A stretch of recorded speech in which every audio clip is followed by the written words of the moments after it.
नमस्कार, आप देख रहे हैं इंडिया न्यूज 53। खबरों की शुरुआत करेंगे कोरोना अपडेट के साथ। जिले में कोरोना संक्रमण का फैलना लगातार जारी है। मंगलवार को स्वास्थ्य विभाग द्वारा जारी रिपोर्ट में जिले के अलग अलग स्थानों पर कई नए कोरोना संक्रमित मरीजों की जानकारी सामने आई है। मंगलवार को जिले में नए 17 कोरोना संक्रमित मरीज सामने आए हैं। जिले का यह आंकड़ा अब 2207 तक पहुँच गया है, जिनमें से स्वस्थ होने वाले मरीजों की तादाद भी 2018 तक पहुँच गई है। एक्टिव मरीजों की तादाद 154 बताई गई है, जबकि मृत होने वाली संख्या 35 तक पहुंची है। मंगलवार को स्वास्थ्य विभाग द्वारा 883 लोगों के सैंपल प्राप्त किए गए हैं, जिनकी रिपोर्ट आगामी दिनों में प्राप्त होगी। बीती शाम सोशल मीडिया पर पेट्रोल पंप के कथित रूप से बंद होने की अफवाह के चलते शहर के सभी पेट्रोल पंप पर वाहनों की कतारें लग गई। बुरहानपुर में सोमवार देर शाम सोशल मीडिया पर कोरोना लॉकडाउन के चलते पेट्रोल पंप बंद होने की अफवाह उड़ गई। इसके बाद शहर के पेट्रोल पंपों पर दुपहिया वाहनों में पेट्रोल का स्टॉक कराने के लिए कतार लग गई। देर रात तक ये सिलसिला जारी रहा। इस घटना को देखने के बाद इंदौर के प्रसिद्ध शायर रहे राहत इंदौरी का ये शेर कि अफवाह थी मेरी तबीयत खराब है, लोगों ने पूछ पूछ कर बीमार कर दिया। ये लाइनें सोमवार को पेट्रोल भराने वाले लोगों के लिए वाहनों की लाइन में बिल्कुल फिट बैठती है। दरअसल सोमवार को सोशल मीडिया, व्हाट्सएप, फेसबुक पर एक संदेश वायरल हुआ, जिसमें कहा गया है कि सीएम शिवराज सिंह चौहान की अध्यक्षता में बैठक हुई, जिसमें सीएम शिवराज सिंह चौहान ने अफसरों को कड़े लॉकडाउन लगाने के निर्देश दिए हैं। 14 बिंदु वाले इस संदेश में तीसरे बिंदु में ये लिखा गया है कि पेट्रोल पंप सप्ताह में 2 दिन खुलेंगे, सुबह 6 बजे से 8 बजे तक। जैसे ये संदेश सोशल मीडिया में फैला, लोगों ने इस पर भरोसा करके अपने अपने वाहनों को लेकर शहर के पेट्रोल पंपों की तरफ कूच किया और एक हफ्ते से लेकर 15 दिन तक लगने वाले पेट्रोल की मात्रा अपने वाहनों में भराने लगे। लोगों का कहना है कि सोशल मीडिया में ऐसा संदेश मिला है, इसलिए पेट्रोल पंप पर पेट्रोल भराने आए हैं। कुछ लोगों का कहना है कि अब सूचना तो सोशल मीडिया पर आ रही थी, लिहाजा इसे सही मानकर हम सभी आ गए। अगर ये सूचना गलत है तो जिला प्रशासन ने सूचना फैलाने वालों पर कार्रवाई करना चाहिए। पेट्रोल पंप संचालकों का कहना है कि अफवाह फैलने के कारण लोग अधिक मात्रा में पेट्रोल भराने आ रहे हैं। मोबाइल में आया यार कि बोले 12 बजे से लेके 7 दिन तक के पेट्रोल पंप बंद रहेगा। अब तो गाड़ी काम पे रहती है, काम पे जाते हैं लोग, कहाँ से जाएंगे? अब पहले से भी इंतजाम करके गाड़ी में पेट्रोल करना पड़ रहा है, इसीलिए जनता परेशान हो रही है।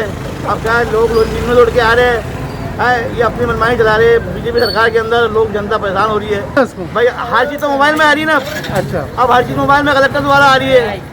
तो क्या लगता है अफवाह है कि जिसने अफवाह है उस पर कार्रवाई होना चाहिए? भाई जिस पर अफवाह है उसके खिलाफ तो कार्रवाई होना चाहिए ना। आज इतनी जनता परेशान हो रही है तो हमारे कलेक्टर से मांग है कि अगर आपने किया तो ठीक है, लेकिन अगर किसी ने किया है तो उसके खिलाफ सख्त से कार्रवाई किया जाए। भीड़ कभी नहीं रहती है, आज ही रह रही है बस। ये अफवाह के कारण इतना पेट्रोल चल रहा है। क्या मतलब किस तरीके की अफवाह हो रही है कि बंद हो जाए, कल से पेट्रोल नहीं मिल पाएगा, तो इसलिए है ना। इसीलिए तो आपको ऐसा कोई आदेश आए क्या? कोई आदेश नहीं, हमारे को अभी तक कोई आदेश नहीं आ पाया इस चीज से। विगत दिनों लोधीपुरा क्षेत्र में हुई एक संदिग्ध मौत के बाद जिला प्रशासन हाई अलर्ट पर हो गया है।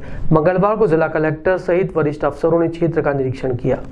जिला कलेक्टर प्रवीण सिंह, अनुविभागीय अधिकारी काशीनाथ बड़ोले, जिला पुलिस अधीक्षक राहुल कुमार, सीओ श्री पचोरी ने ग्राम लोधीपुरा क्षेत्र का दौरा किया। इस दौरान कलेक्टर प्रवीण सिंह ने गाँव में पैदल घूमकर पंचायत सचिव और गाँव वालों से चर्चा की। कलेक्टर ने संक्रमित हुए परिवार के घर के पास जाकर भी निरीक्षण किया।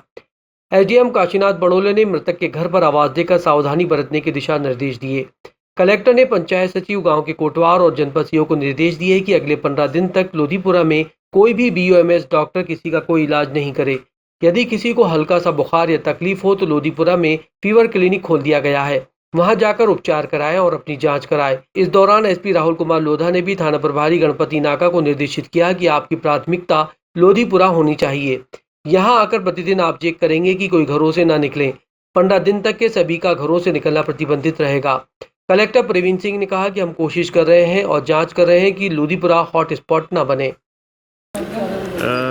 परसों एक डेथ हुई थी हुफेजा करके, और उनकी मुंबई की ट्रेवल हिस्ट्री थी, और उन्हीं के परिचित परिवार में जिसके कल हम लोगों ने सैंपल लिए थे, वहाँ पर भी एक आदमी पॉजिटिव आए हैं। 85 ईयर ओल्ड मेल है। तो कुल मिला के लोधीपुरा हम लोग ये देखने आए हैं कि यहाँ पर जो है हमने फीवर क्लिनिक भी लगाया है। तो जितने भी लोग हैं लोधीपुरा के, उनसे अनुरोध रहेगा कि वहाँ फीवर क्लिनिक में जाके अपनी जाँच करा लें। और साथ ही साथ ये भी हम लोग देखना चाह रहे हैं कि यहाँ कोई हॉटस्पॉट तो नहीं बन रहा है, क्या यहाँ केसेस और फैलने की संभावना तो नहीं है, क्योंकि अभी जो केस निकले हैं वो आपस में ये पड़ोसी हैं और इनकी आपस में हिस्ट्री हो सकता है रही हो, इसलिए यहाँ केस निकले हैं।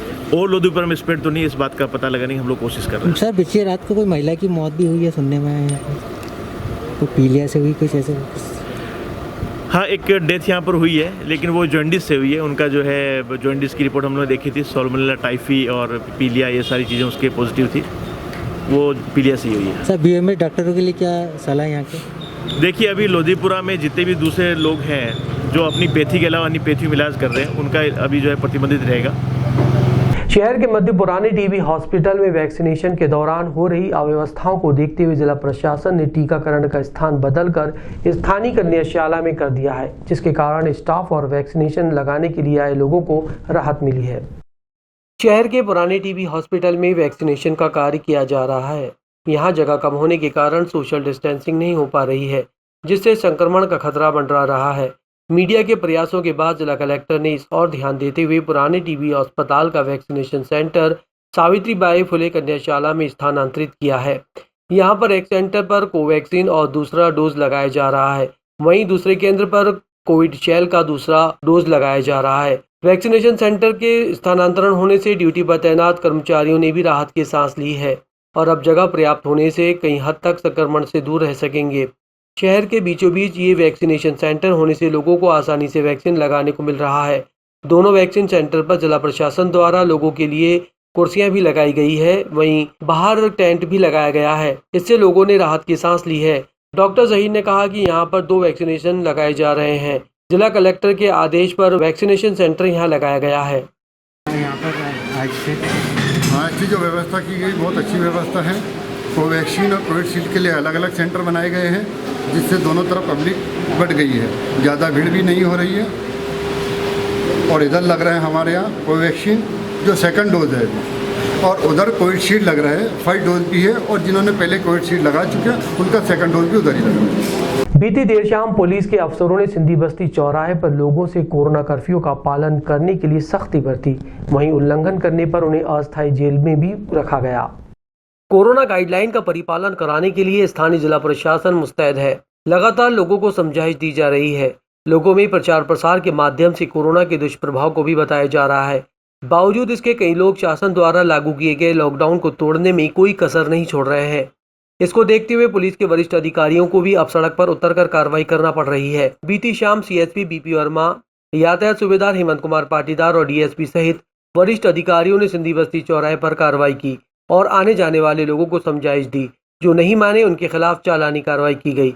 नगर पुलिस अधीक्षक बीपी वर्मा ने कहा कि लोगों को गाइडलाइन का पालन कराने के लिए प्रतिदिन कार्रवाई की जा रही है। तो ये लॉकडाउन का पालन करा रहे हैं। थाना लालबाग से आईसी अजय चौहान और ट्रैफिक सूबेदार हेमंत पाटीदार और बाकी टीम के साथ यहाँ चेकिंग करा रहे हैं ताकि लॉकडाउन का पालन हो। कम से कम लोग घरों से निकले, अपना मास्क लगा के निकले, जो आवश्यक का ज़रूरी कार्य हो उसी में निकले। बाकी अनावश्यक रूप से घूम रहे उनको बसों में बैठा के उनको खुली जेल की हवा खिला रहे हैं, उनके चालान कर रहे हैं और लोगों को सचेत कर रहे हैं। उनको सचेत करके उनको बता रहे हैं कि अनावश्यक रूप से संक्रमण फैलने से बचे, सोशल डिस्टेंस। और रेणुका कृषि उपज मंडी से रोजाना कई वाहनों में अनाज भरकर वेयर हाउस पहुंचाया जा रहा है। मंगलवार को यातायात सूबेदार ने कृषि उपज मंडी पहुंचकर कर्मचारियों से वाहन में क्षमता अनुसार अनाज भरने के निर्देश दिए। शहर की स्थानीय कृषि उपज मंडी रेणुका रोड से अनाज रोजाना प्रतिदिन सेंट्रल वेयर हाउस सैकड़ों गाड़ियों में भरकर पहुंचाया जा रहा है। इसको लेकर यातायात सूबेदार हेमंत कुमार पाटीदार ने अपने यातायात पुलिस आरक्षकों के साथ मिलकर रेणुका कृषि उपज मंडी पहुंचे। यहां पहुंचकर उन्होंने अनाज मंडी में स्थित बिक्री केंद्र पर कर्मचारियों को दिशा निर्देश दिए। उन्होंने कहा कि जब आप लोग यहां से अनाज की गाड़ी वेयर हाउस के लिए भरें तो इस बात का ध्यान रखा जाए कि बिल्टी में जितने अनाज की मात्रा दी है उतना ही अनाज भरकर सेंट्रल वेयर हाउस पहुंचाया जाए। उन्होंने कहा कि देखने में आ रहा है कि वाहन चालक क्षमता से अधिक अनाज की बोरियां भरकर मुख्य मार्ग से गुजरते हैं और इस कारण कई बार वाहन दुर्घटनाग्रस्त होते हैं। कई बार देखने में आया है कि वाहन चालकों से वाहन में अधिक मात्रा में लोड होने के कारण वाहन संभलता नहीं है और वे दुर्घटनाग्रस्त हो जाते हैं। इन सभी बातों को ध्यान में रखते हुए आवश्यक दिशा निर्देश दिए गए हैं।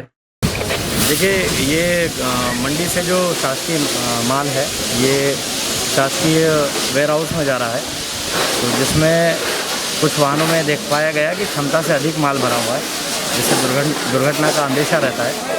तो आज यहाँ ये बिल्टी जहाँ से भी बनती है, यहाँ संबंधित अधिकारियों को इस संबंध में निर्देशित किया कि बिल्टी जो है वाहन की क्षमता के अनुरूप ही बनाई जाए, जिससे कि परिवहन सुरक्षित हो सके। रेणुका मंडी के प्रवेश के लिए बनाया गया एक अतिरिक्त गेट जो मोहम्मदपुरा रोड से लगा है, इस गेट का एक हिस्सा किसी असामाजिक तत्व ने क्षतिग्रस्त कर दिया। मोहम्मदपुरा स्थित कृषि उपज मंडी में पीछे से एक रास्ता प्रशासन द्वारा बनाया गया था ताकि किसानों को लंबा रास्ता तय कर जाने में परेशानी न हो। इसके अलावा कुछ ही दूरी पर बाहर से आने वाले वीआईपी के लिए हेलीपैड का निर्माण भी जिला प्रशासन द्वारा कराया गया। गेट बंद होने के कारण कई वाहन चालक इसके आसपास से निकलने का प्रयास करते थे। इसी के परिणाम स्वरूप कई बार दुर्घटना की स्थिति बनने लगी थी। इसको देखते हुए जिला प्रशासन ने गेट के आसपास बड़े बड़े गड्ढे कर दिए कि लोग इसे आम रास्ता न बनाए। लेकिन पिछली रात किसी अज्ञात वाहन चालक ने गेट को टक्कर मार दी, जिससे गेट का एक पल्ला जमीन पर गिर गया और उसके कब्जे भी टूट गए। इससे साफ प्रतीत होता है कि किसी भारी वाहन ने इस गेट को टक्कर मारी है, जिससे ये टूट गया है। अब ये मंडी प्रशासन के लिए जांच का विषय है कि ये गेट कब और कैसे तोड़ा गया।